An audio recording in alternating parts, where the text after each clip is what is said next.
Jungle.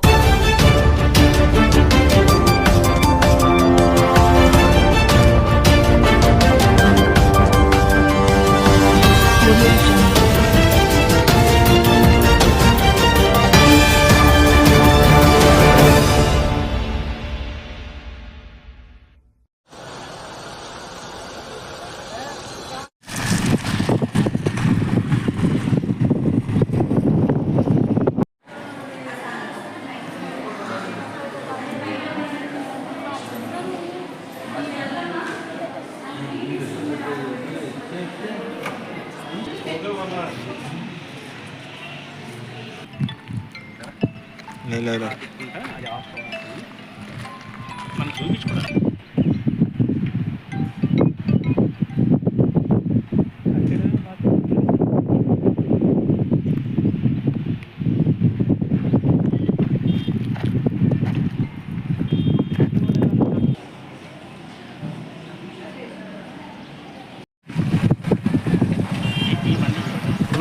ఏం అవసరం లే, నేను చెప్తా కదా.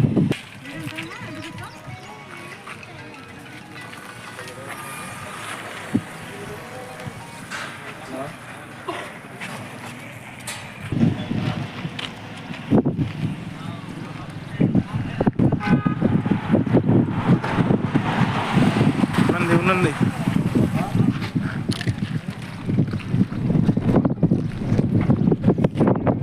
Vasundhara Devi, principal of MJPAP BCWR school and junior college girls Dhone. యాక్చువల్గా ఈ స్కూల్ స్టార్ట్ అయ్యి 2 years అవుతుందండి. ఇక్కడ మేము పర్మనెంట్ బిల్డింగ్కి షిఫ్ట్ అయ్యి 6 months అవుతుంది. ఇంతకుముందు ప్రైవేట్ బిల్డింగ్లో రన్ చేసేవాళ్ళము. 5th classకి ఫస్ట్ టైము డిప్ సిస్టంలో 2 sections తీసుకున్నాము. మిగిలిన క్లాసెస్కి అన్నిటికీ 1 సెక్షన్తో స్టార్ట్ చేసాము. అప్పుడు 270 members స్ట్రెంగ్త్తో స్టార్ట్ చేస్తున్నాము. Intermediate junior MPC and BiPC 2 sectionsతో స్టార్ట్ చేస్తున్నాము. At first 6 members guest faculty ఉన్నారు. ఆ గెస్ట్ ఫ్యాకల్టీని స్కూల్ సెక్షన్, కాలేజ్ సెక్షన్ చూసుకునేవాళ్ళు. కానీ now we are having full fledged of teachers. 21 members CRT teachers ఉన్నారు, 7 రెగ్యులర్ జేఎల్స్ ఉన్నారు. నాన్ టీచింగ్ స్టాఫ్ వచ్చేసి 21 members ఉన్నారు.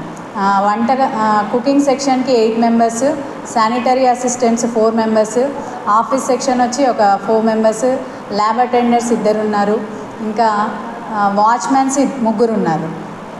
సో ఇక్కడ వచ్చి మొత్తము 16 క్లాస్ రూమ్స్ ఉన్నాయండి. ప్రతిదానికి ఐఎఫ్ఈ ప్యానెల్స్ కూడా ఉన్నాయి. అండ్ ఇంకా ఇది బిల్డింగ్ ఇంకా కొంచెం వర్క్ పెండింగ్ ఉందన్నమాట. ఇక్కడ వాటర్, మున్సిపల్ వాటర్ కూడా కొంచెం ఇబ్బందిగా ఉంది. మున్సిపల్ చైర్పర్సన్ సార్కి కూడా ఒక లెటర్ మేము ప్రొడ్యూస్ చేశాము. సార్ కౌన్సిల్లో అప్రూవ్ చేసిన తర్వాత మాకు కనెక్షన్ ఇప్పిస్తామన్నారు. సో ఆ ప్రాబ్లం ఫేస్ చేస్తున్నాం ఇక్కడ. ఇంకోటి కాంపౌండ్ వాళ్ళు ఇంకా కన్స్ట్రక్షన్ కంప్లీట్ అవ్వలేదు, డార్మెటరీ సెక్షన్ కంప్లీట్ అవ్వలేదు, కిచెన్ సెక్షన్ కంప్లీట్ అవ్వలేదు.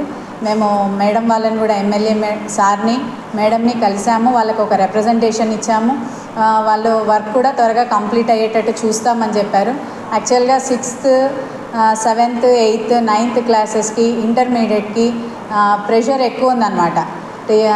శాంక్షన్డ్ స్ట్రెంత్ కన్నా ఎక్కువ స్ట్రెంత్ని తీసుకోమని బోత్ పార్టీస్ నుంచి మాకు ప్రెషర్ ఎక్కువ ఉంది. వాళ్ళు చెప్పినట్లు మేము తీసుకుంటూనే ఉన్నాము. బట్ ఇంకా పంపిస్తూనే ఉన్నారు. అంతకుమించి మేము ఎక్కువ అకామిడేట్ చేయలేము. ఎక్కువ అకామిడేట్ చేస్తే టీచర్స్ ఫోకస్ ఎక్కువ శాతం పిల్లలపైన ఉండదు. At the same time accommodation సరిపోకపోవడం వల్ల పిల్లలకు కూడా డిసీజెస్ వచ్చే ఛాన్సెస్ ఉంటుందన్నమాట. సో అందుకు మేము వాళ్ళని కూడా రిక్వెస్ట్ చేశాము మేడం దగ్గరికి వెళ్ళినప్పుడు, దయచేసి ఇంకా స్ట్రెంత్ని లిమిట్ చేయండి మేడం, ఇంకా పంపించొద్దండి అని చెప్పాము. మేడం వాళ్ళు కూడా యాక్సెప్ట్ చేశారు. ఇంకా అక్కడ కూడా మేడంకి రిప్రజెంటేషన్ ఇచ్చాము. ఈ వర్క్ని కొంచెం తొందరగా కోపప్ అయ్యేటట్టు, తొందరగా అయిపోయేటట్టు చూడండి మేడం అనే రిక్వెస్ట్ ఇచ్చాము. మేడం సరే చూస్తామన్నారు. సార్ని కూడా రిక్వెస్ట్ చేశాము. మ్యాక్సిమం వాళ్ళు మాకు కోఆపరేట్ చేస్తారని ఆశిస్తున్నాము. వర్క్ కూడా త్వరగా కంప్లీట్ అయితే పిల్లలకి ఎటువంటి ఇబ్బంది లేకుండా మేము క్లాసెస్ తీసుకోవడానికి కంఫర్టబుల్గా ఉంటుంది. ఎందుకంటే ఇక్కడ వర్క్ ఒక పక్క, పిల్లలకి క్లాసెస్ డిస్టర్బెన్స్ లేకోకుండా ఉండాలి అంటే వర్క్ త్వరగా కంప్లీట్ అయిపోయింది అనుకోండి, అప్పుడు క్లాసెస్కి ఎటువంటి డిస్టర్బెన్స్ లేకోకుండా ఫర్నిచర్, ఇంకా ల్యాబ్ మెటీరియల్ ఇట్లాంటివన్నీ మాకు త్వరగా ప్రొవైడ్ అయిపోతే పిల్లలకి హ్యాపీగా క్లాసెస్ తీసుకోవడానికి ఎటువంటి డిస్టర్బ్డ్ వాతావరణంలో కాకుండా మంచి వాతావరణంలో పిల్లలకి క్లాసెస్ తీసుకోవడానికి కంఫర్టబుల్గా ఉంటుందని ఆశిస్తున్నాను.